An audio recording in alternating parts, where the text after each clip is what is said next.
Joining us now, Republican Congressman Mike Lawler from the great state of New York. Congressman, welcome. In the presidential race, we saw this big shift across the country, including big movement in typically deep blue counties.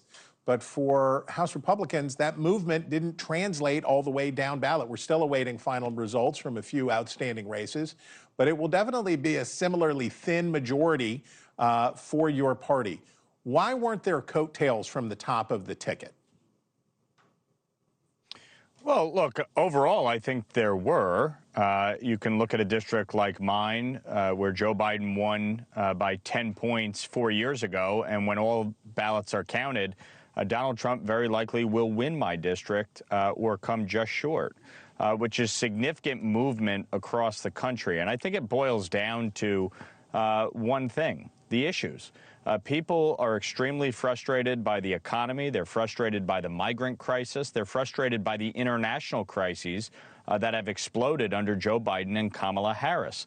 And this wasn't just a function of Kamala Harris not being able to, introduce herself to the American people in 107 days. She's the sitting vice president of the United States. That argument is bunk. This really boils down to the failures of this administration to address the challenges facing the American people. And the American people spoke loud and clear. Oh, I think we've lost the congressman for a moment. But if we don't get him back, we would really appreciate getting to talk to him again sometime in the future. But if we've lost him, then we'll say goodbye. Oh, wait, hold on. I'm told the congressman is still there. Can you hear me, Congressman? I can. I heard you the whole time. Can you hear me? Oh, okay. Well, good. Then here we are together again, just like Congress.